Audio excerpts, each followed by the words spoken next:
On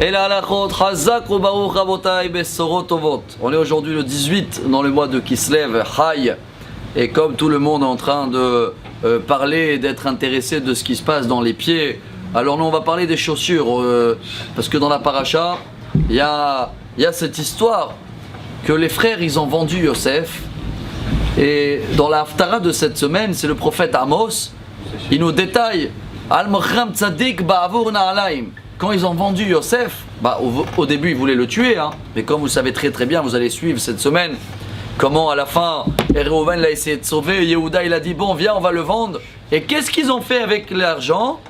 Ils ont acheté des chaussures. Dans le Talmud c'est parti tellement loin que même 1000 ans après, vous savez très bien qu'il y a eu 10 personnes, 10 grands rabbins à Sarar ou Gemalchut dans l'époque des Romains, qu'ils ont payé et ils étaient morts d'une manière très dure parce que le roi, le César de l'époque des Romains, il a appelé le grand rabbin, Rabbi Shmuel Cohen Gadol, il a dit dites-moi, dans votre Torah c'est marqué que si quelqu'un il a vendu son frère, mot yumat, il doit payer, vous n'allez pas payer, ils étaient 10 frères, tu vas me chercher les 10 grands rabbins et vous allez payer pour eux. Et quand ils sont venus tous dans le rendez-vous, le dernier, il les a rentrés dans une chambre remplie des chaussures. C'est quoi cette histoire des chaussures à Botaï? Alors le message pour nous aujourd'hui, je crois qu'il est très beau, très sensible.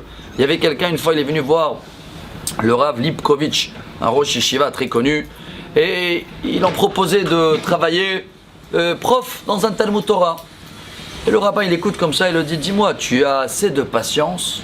Il lui dit je sais pas. Il a dit justement il faut savoir, parce que quelqu'un qui travaille avec le bois, tu sais qu'il risque de marcher sur la poussière de bois. Je ne sais pas comment il s'appelle, je ne vais pas apprendre aujourd'hui.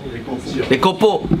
Quelqu'un qui travaille avec des clous, lui il doit mettre des chaussures balèzes parce qu'il risque de marcher sur des clous. Mais toi, tu risques de marcher sur des âmes. Il faut avoir beaucoup de patience. Ça suffit que sans faire exprès, tu as écrasé un enfant, va savoir le résultat 20 ans après. Rabotaï, comme Moshe Rabbeinu il est venu devant le buisson ardent, Dieu il a dit Shal na'alecha me'al raglecha. Enlève tes chaussures. Quand les Kohen Gadol ils devaient travailler dans le temple, enlever les chaussures.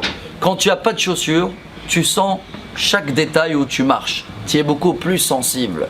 Quand tu mets les chaussures dans la Torah, ça représente justement que tu veux classer l'affaire et tu veux être moins sensible, parce que s'ils auraient réfléchi où il va y aller leur frère, c'est le seul frère, c'est le fils préféré de leur père, il y avait tellement des calculs qu'ils préféraient de mettre des chaussures. Quand je dis mettre des chaussures, ça veut dire ils oublient les marches d'avant et ils vont sur un nouveau chemin, nouveau pas. Ce qui veut dire aussi pour nous, comme Moshe Rabbeinu est venu devant le buisson ardent, Dieu le dit, enlève tous les anciens pas, 80 ans de ta vie que tu avais avant, enlève les chaussures, tu vas prendre maintenant un nouveau chemin, nouvelle trace.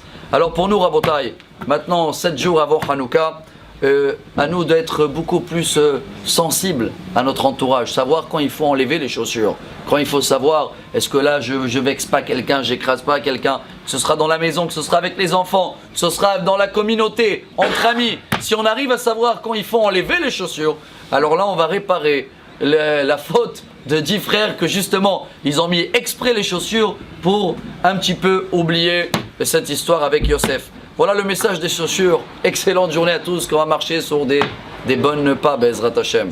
Amar Rabbi Elazar,